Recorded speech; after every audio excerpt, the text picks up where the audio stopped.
लगभग 5000 वर्ष पूर्व कुरुक्षेत्र में जब धर्म एवं अधर्म के मध्य महाभारत का युद्ध कौरव पांडवों के मध्य चल रहा था, ये कथा उस समय की है जब इस युद्ध में अर्जुन के निहत्थे पुत्र अभिमन्यु को जयद्रथ ने छलपूर्वक मारा था। उस समय अर्जुन ने जयद्रथ को मारने की प्रतिज्ञा की थी।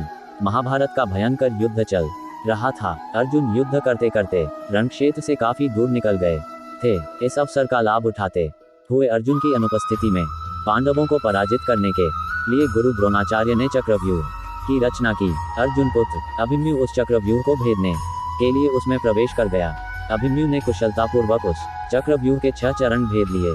जब वह 7वें चरण में प्रवेश कर गया तो उसे दुर्योधन, जयद्रथ आदि 7 महारथियों ने घेर लिया तथा उस निहत्थे अभिमन्यु पर टूट पड़े।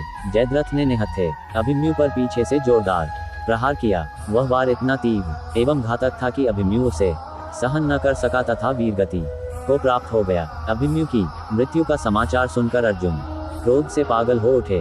उन्होंने तभी प्रतिज्ञा की कि यदि अगले दिन सूर्यास्त से पूर्व उन्होंने अपने पुत्र की हत्या करने वाले कौरवों के जयद्रथ का वध नहीं किया तो वह आत्मदाह कर लेंगे। उसकी यह प्रतिज्ञा सुनकर जयद्रथ भयभीत होकर दुर्योधन के पास पहुंचा तथा उसे अर्जुन की प्रतिज्ञा के बारे में बतलाया। दुर्योधन जयद्रथ का भय दूर करते हुए बोला, चिंता मत करो मित्र, मैं तथा सारी कौरव सेना महान योद्धा कर्ण सहित कल महाभारत के युद्ध में तुम्हारी रक्षा करेंगे। कल शाम होने तक अर्जुन तुम तक नहीं पहुंच पाएगा। उसे शाम होने पर आत्मदाह करना ही पड़ेगा। महाभारत का युद्ध जब अगले दिन शुरू हुआ तो अर्जुन की निगाहें जयद्रथ को तलाश करने लगी, मगर वह कहीं भी दिखलाई नहीं दे रहा था। धीरे धीरे दिन बीतने लगा तथा अर्जुन की निराशा भी बढ़ने लगी कि उन्होंने कल जो प्रतिज्ञा ली थी उसे वह पूरी नहीं कर पाएंगे। अर्जुन की व्याकुलता देखकर उनके सारथी श्री कृष्ण बोले, पार्थ, समय बीत रहा है। कल तुमने जो प्रतिज्ञा ली थी उसे पूरा करने का समय नजदीक आ रहा है तथा कौरव सेना ने जयद्रथ को अपने रक्षा कवच में घेर रखा है।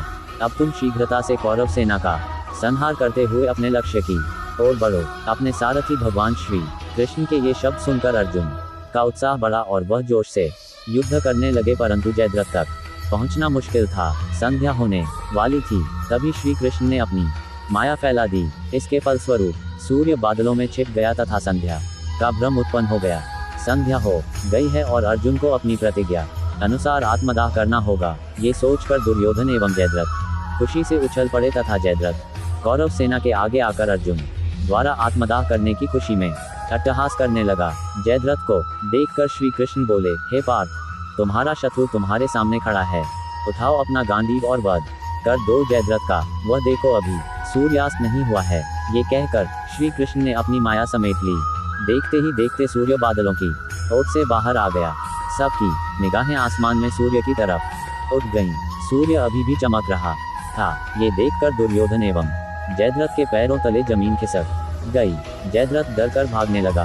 उसी समय अर्जुन ने अपना गांडीव उठा लिया। तभी अर्जुन को श्री कृष्ण ने चेतावनी दी, पार्थ, जयद्रथ के पिता ने इसे वरदान दिया था कि जो जयद्रथ का मस्तक धरती पर गिराएगा उसका मस्तक भी 100 टुकड़ों में विभक्त हो जाएगा।